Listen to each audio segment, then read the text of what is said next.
Vamos primero a revisar un poco más en detalle la sección teórica. Bueno, como les decía, es requisito pasar la sección teórica para poder inscribirse en la sección práctica. La sección teórica se compone por dos partes de 90 preguntas cada una. Ambas partes se rinden en una misma mañana y están separadas por un descanso de 30 minutos. Cada parte dura 1 hora y 45 minutos. Esto es muy puntual, es cronometrado y no hay tiempo de regalo. ¿Bien? Pueden calcular que tienen aproximadamente más de 1 minuto por pregunta. Cada pregunta, vamos a revisar una pregunta al final de esta transmisión. Vamos a compartir el análisis de un caso clínico de los que realiza nuestro equipo médico durante las sesiones de entrenamiento en vivo. ¿Bien? Al final de esta presentación, para que se queden a ver este análisis que es sumamente interesante. Bueno, cada uno de estos casos clínicos, cada una de estas preguntas, que en realidad está compuesta por un caso clínico, 5 alternativas, a veces una imagen, no siempre les va a entregar la alternativa realmente correcta según el punto de vista médico, pero van a ir desarrollando la técnica de encontrar la más correcta dentro de las alternativas disponibles. Bien, es muy importante tener en consideración este concepto para el examen en UNACOM para no perder tiempo por el hecho de no encontrar la real alternativa que yo ejecutaría en la vida real. Bueno, en este examen teórico, ¿verdad?, compuesto por dos partes de 90 preguntas, que suman 180 preguntas, no se descuenta puntaje por dejar preguntas en blanco. Hasta hace un par de versiones atrás del examen en UNACOM sí se descontaba puntaje, eso ya no es así, para que no se vayan a confundir. Eso quiere decir que vale la pena ahora no dejar ninguna pregunta en blanco, ¿verdad? Bueno, sobre la estrategia para enfrentar el examen, se van empapando en la medida que enfrentan las sesiones de entrenamiento en vivo.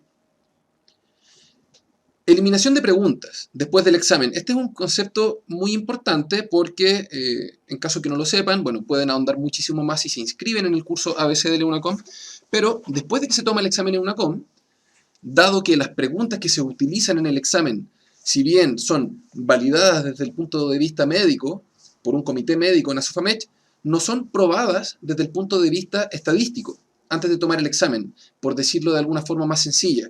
Todas las preguntas que ustedes van a ver si es que rinden en la UNACOM se están ocupando por primera vez. Por lo tanto, después de analizar las respuestas de todos los examinados, se encuentran algunas preguntas que no funcionaron bien como instrumento de evaluación, independiente de que estaban bien construidas desde el punto de vista médico. ¿Entienden? Entonces, estas preguntas que no funcionan bien se pueden eliminar. Ya les voy a explicar cómo se eliminan. Muy sencillo, no quiero entrar en detalles matemáticos, por ejemplo, el día de hoy, sino que solamente quiero que se hagan una idea de que puede que tengan preguntas que hayan contestado bien en el examen y que después de que se aplicó se eliminen. ¿Bien? En el fondo vamos a concluir que tienen que buscar en el examen en UNACOM teórico la mayor cantidad de respuestas correctas. ¿Ya? Tenemos un pequeño consejo, una técnica especial para no quedarse sin preguntas o con preguntas sin leer. Vemos uno de los errores más frecuentes al enfrentar el UNACOM teórico es no alcanzar a leer el examen completo. Bueno, ahora, este examen teórico se aprueba con un 51% o más. 51% de no las 180 preguntas. Y esta es la clave de la eliminación, sino que el 51% de las preguntas no eliminadas. Bueno, recuerden, al final de esta transmisión vamos a revisar el análisis de una pregunta tipo EUNACOM. Bueno, aquí tenemos un pequeño diagrama de la eliminación de preguntas después del examen. Aquí lo vemos un poco más grande. Hay dos criterios para eliminar las preguntas.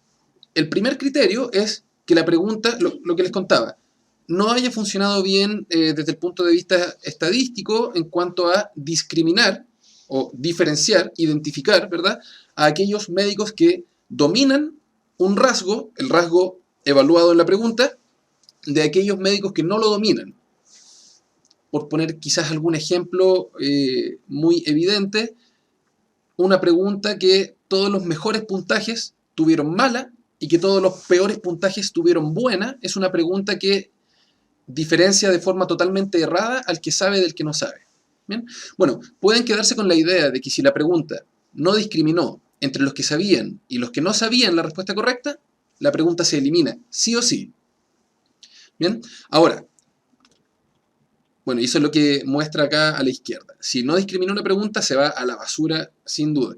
Ahora, si la pregunta discriminó, pero, y aquí aparece el segundo parámetro de eliminación, también es un parámetro estadístico, pero resultó muy difícil, esto significa que menos del 80% la respondió bien. Bueno, en tal caso, la pregunta sí discrimina, pero menos del 80% menos del 20% la responde bien, entonces se revisa esta pregunta.